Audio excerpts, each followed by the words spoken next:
My cousin asked me to be his fake girlfriend at an esports tournament. After his team won, I rushed on stage and threw my arms around him, whispering, "You got so hot, like, dangerously handsome." Then I looked up. A round-faced guy was staring at me in horror. "Sis, let go of our captain." My distant cousin Jake's romantic delusions were acting up again. With a tournament coming up, he begged me to play his fake girlfriend Rush on stage when he won. Hand him flowers. And shout, "You are amazing." "Babe, Jake, maybe we should keep our feet on the ground here," I said. "Sis, don't say no yet. $300 for the day. Deal." I typed back instantly, time and place. Natural makeup or glam? Long dress or short? Should I be excited or soft and sweet? Venmo or Zelle? Whatever you think looks good. "Sis, gotta prep for the match. See you there, I'll save you a seat." $300 hit my account. I rushed to buy flowers, did my makeup, threw together a cool outfit, and arrived at the venue right on time. Everything was set, but the moment I sat down in the audience, I realized something with creeping horror in all the chaos. I'd forgotten to ask Jake for a photo. The last time I'd seen him, he was still in diapers, his chubby little face round as a cherub's. After all these years, who knew what he looked like now? I'd even forgotten his full name. I couldn't exactly scan the stage for the most babyface player. I frantically texted him, no response. Called him, phone off. Finally, I leaned over to a genuine fan nearby. "Hey, who's the best player on this team?" "Like, the star?" I remembered Jake mentioning in his text that he was their ace. "The best of the best." The guy pointed, and I followed his gaze, nearly crushing the flowers in excitement. Under the stage lights, a guy lounged back in his chair, hands folded behind his head. Sharp brows cast shadows over his eyes, making his expression unreadable. A blue earring in his left ear added a touch of wild arrogance and an unsettling allure.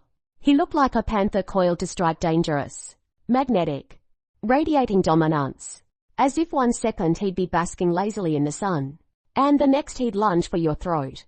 Even from this distance, his presence was overpowering. I couldn't look away.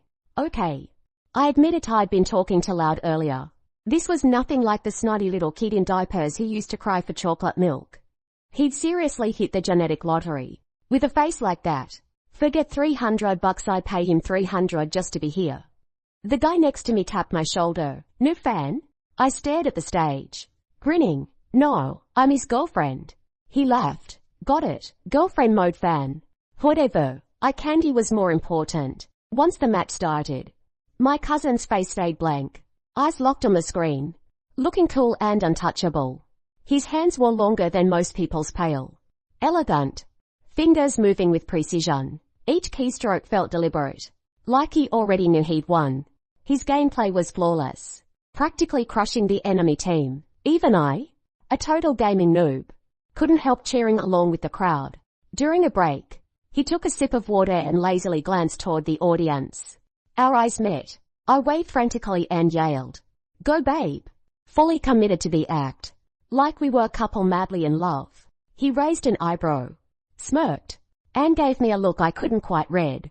My heart skipped, but then he turned back to his screen, face blank again. Way less warm in person than over text. My cousin won. No surprise there. His teammates rushed over, hugging and hoisting the trophy together. The crowd roared. He stood under the lights, head tilted back, arms spread wide, like he was embracing the applause. Pure teenage arrogance and swagger. It should have looked ridiculous, but somehow on him, it just worked. Someone yelled, "Ethan," and the audience immediately followed with the GOAT. "Ethan's the GOAT," echoed through the entire venue. The guy next to me shouted until his voice cracked. I clutched my bouquet and squeezed through the crowd, running up onto the stage and heading straight for my cousin. I handed him the flowers and launched into the performance as planned. "You're amazing, babe." I threw myself at him, wrapping my arms around him tight. He looked startled but caught the flowers with one hand and steadied me with the other, arm around my waist. I pinched his cheek lightly and whispered, "You got even harder. You're like, dangerously handsome now." At the words dangerously handsome, he laughed a low, rich sound that sent shivers down my spine. like ants crawling across my heart, leaving me buzzing all over. Then I looked up.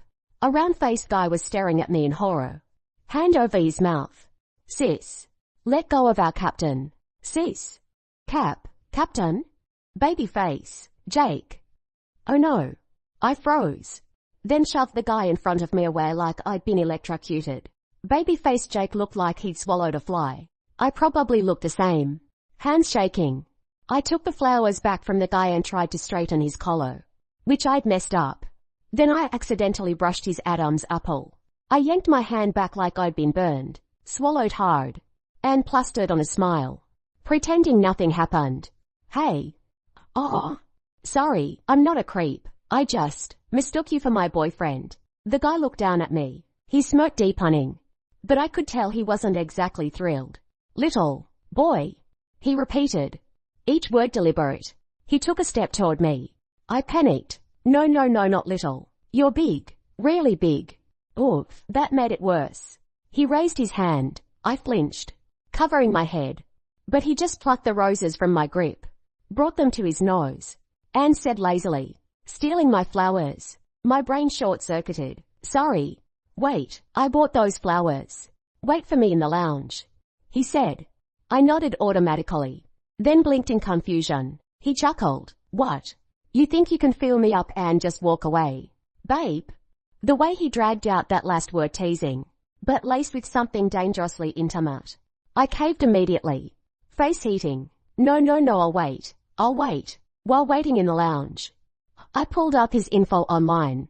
Ethan Shy, 19, captain and ace player of FGE, famous since his debut, legendary track record, known for arrogance and brutal gameplay. Fans called him Ethan or Captain. And thanks to that face blessed by the heavens, he was famous outside the gaming world too. Gossip sites claimed he had severe OCD, hated physical contact, had a temper, possibly even anger issues. I locked my phone and told myself tabloids were full of lies. But still, he really didn't look like someone with a calm disposition. 本音频由魔音工坊 AI 生成。